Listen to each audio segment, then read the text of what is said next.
YouTube, what's going on? Nick here from the Real Heroes Show to talk about Servant Season 3, Episode 1 that premiered on Friday on Apple TV+.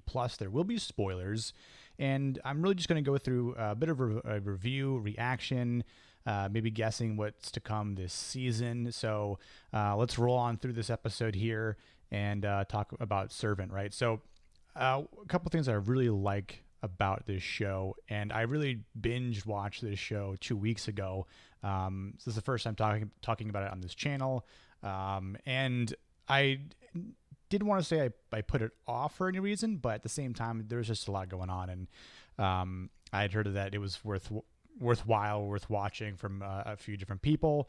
I finally had some time to binge it over a weekend, and I was really glad I did, because I think this is probably M. Night Shyamalan's best work, in my opinion, since Signs, like that era where he started to get a lot of hype with Unbreakable, The Sixth Sense, Signs, and then I think really his last best work, in my opinion, again, is in Split with James McAvoy. The other movies are kind of meh to me. I know a few people liked his recent movie Old, which I didn't see, so I'm not going to say anything about it, but I just didn't really seem that interesting to me in that sense. But I think what he's got going on here with Servant in a more drawn and fleshed out sense, because you have this, we're getting a fourth season that's known already, in case you haven't known, but that's going to be the final season. So you've got 4 seasons, about 40 episodes to flesh out a whole story here, which is a lot longer than a movie. So you have ample time to tell a good story here, which I think we have, especially over the course of 2 seasons. The season 3, episode 1 kicks off 3 months later. No sign of the cult that Leanne is a part of or was a part of.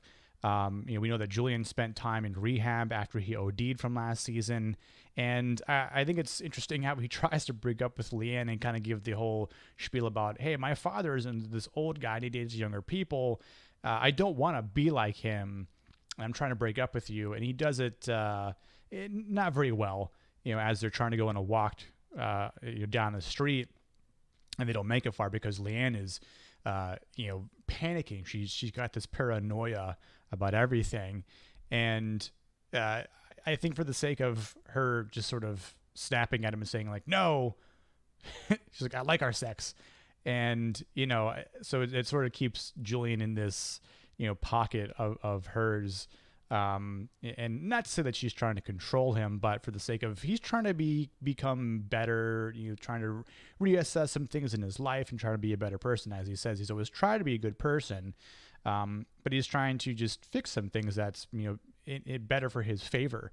I think, Leanne has I guess an acceptable reason and warrants for her to be paranoid, because she knows what's coming for her.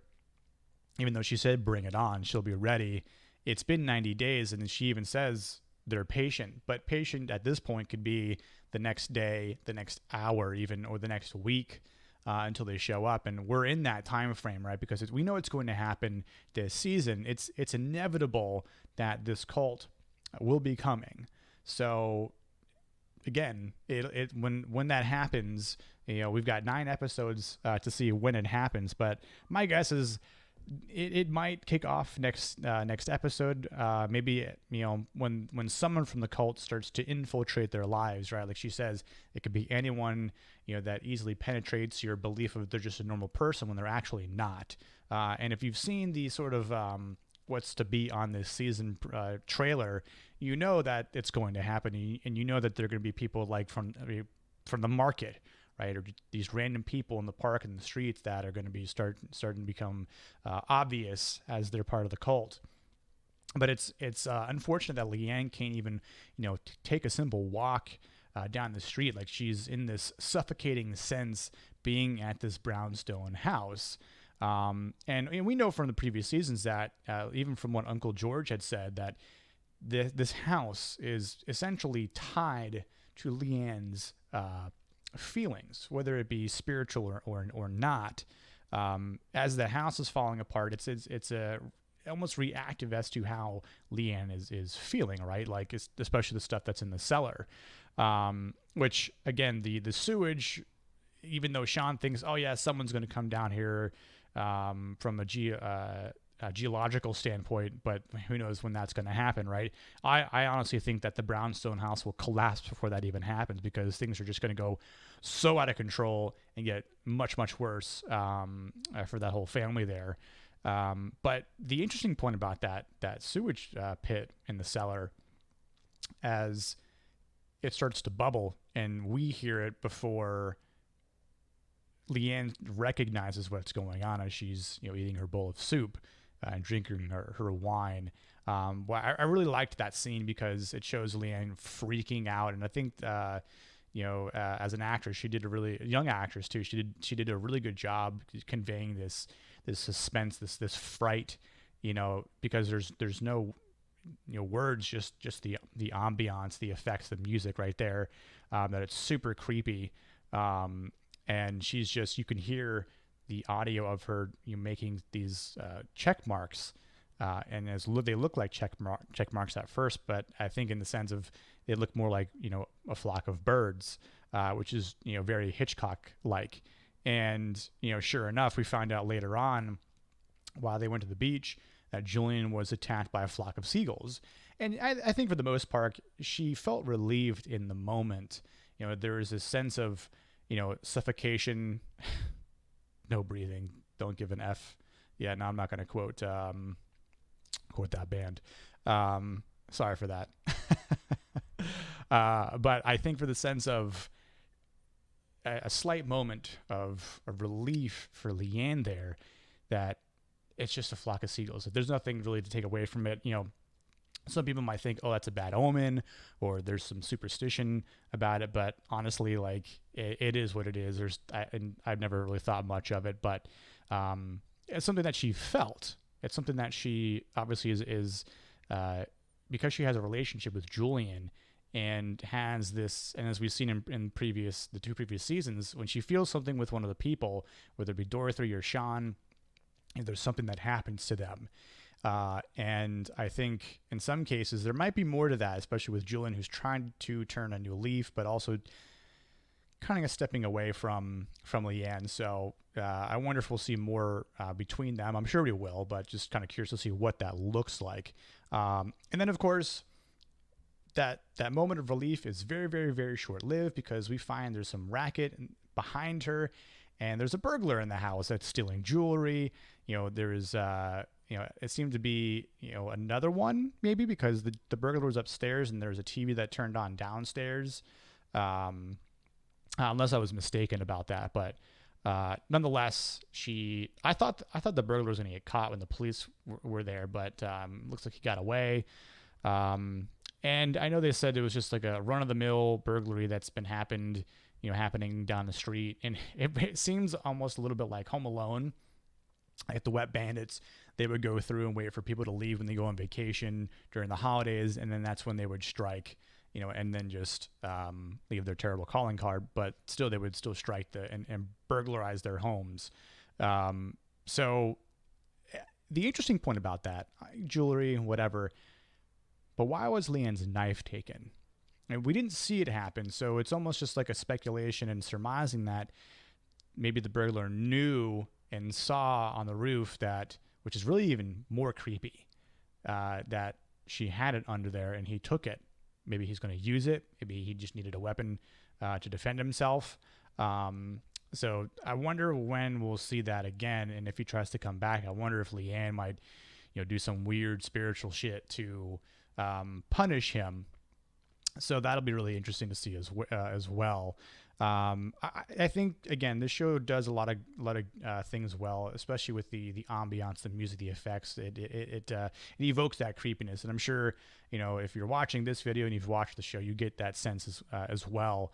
I think over the course of 2 seasons and then going into this season 3 premiere, there have been a lot of really cool shots. And if you watch the little sneak peek at the end of this episode, Shyamalan himself even talks about the shot that they do where the camera comes through the wall and goes over like down into Leanne's face as she's coming out of the doorway, and then focuses on this widescreen shot from her, like, her feet shaking as she's taking steps, and then using the wide angle lens to get really close to her face as possible, which again, it really just builds on the suffocation part, on like really the suspense and the fright that Leanne is building up within her. So I think that's really awesome to see. A lot of cool shots again in the show all around.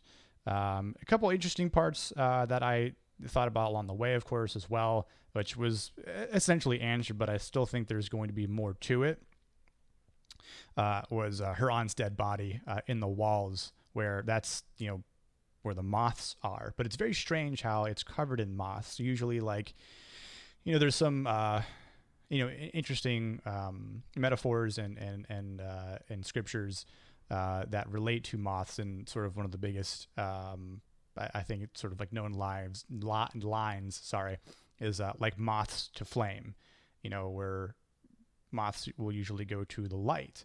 And the one thing I thought was, I wonder if, these moths that keep dying, because there's obviously more than a few there, especially dead ones, but they're all on the windowsill, and then she's trying to revive them, which she can't do. So I wonder if she also lost her power to some extent, or this connection spiritually, or supernaturally rather.